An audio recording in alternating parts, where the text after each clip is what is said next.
Kids are your wise counsel. This was interesting.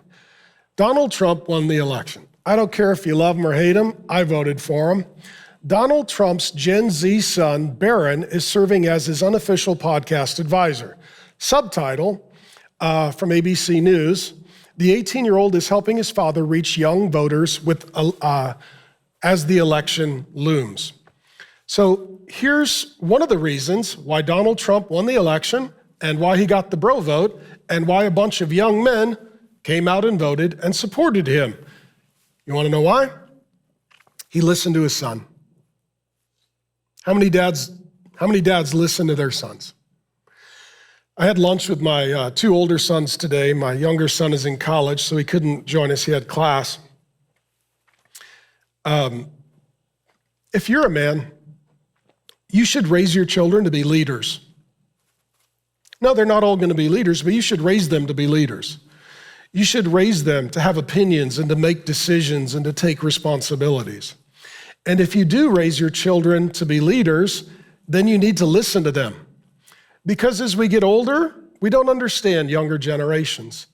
What the church will look like is going to be a new wineskin. It's going to be different. What business and ministry looks like, it'll be a new wineskin. It'll be different.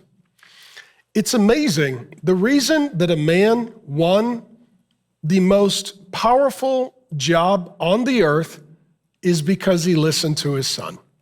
Isn't that remarkable? Meanwhile, Kamala Harris lost because she was listening to the pundits and the consultants, and they never know what they're doing. Here's what I would tell you. Here's what the Spirit of God is saying to the churches. Ministry starts at home. It used to be that ministry was done by a family called the Levites. And this was like John the Baptizer's parents, Zachariah and Elizabeth. They were part of a ministry family. They were priests, and then they raised him to do ministry. John the Baptizer didn't go to Bible college or seminary, didn't come from the institutions, but he was raised by a godly family. And so for many, many years, God's people would just raise their kids to do ministry. And ministry starts at home, meaning if you're in a business, teach your kids your business and teach them to be a leader so that maybe they could take over your business. If you're in ministry, teach your kids to do ministry, and maybe they could be your wise counsel or even your successor in your ministry. And what I love is that somehow this man, Donald Trump, love him or hate him, here's what we can all agree on. He's not a good listener. He's just not. Nobody's looked at Donald Trump and said, he's a really good listener. He's not.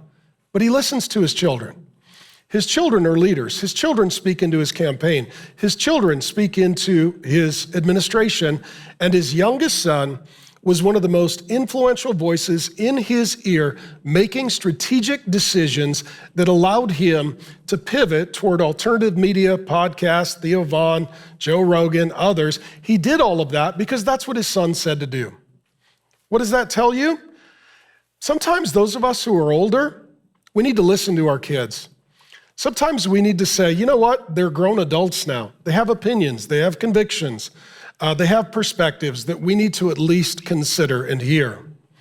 And for me, I have found, if I'm totally honest, the best wise counsel is my wife and kids, and now their spouses. That's the best. I know lawyers and PR experts and consultants and pollsters, and honestly, a prayerful, godly, spirit-filled, loving, Jesus-centered family, that's the best wise counsel you're ever going to get because they're listening to the Lord and they love you. And so if you're a leader, don't overlook your kids and your family. And if you're in ministry, ministry starts at home. Ministry starts at home. And if you're not doing ministry there, cancel everything you're doing and start with those priorities. Thanks for joining me. My name is Pastor Mark. I've been teaching the Bible for more than 3 decades and head on constant collisions with woke culture. And I would love to get you more Bible teaching. 2 things you can do. Go ahead and watch the sermon in total and also subscribe to the channel. And I'll just keep sending you Bible teaching and we'll have a lot more fun together.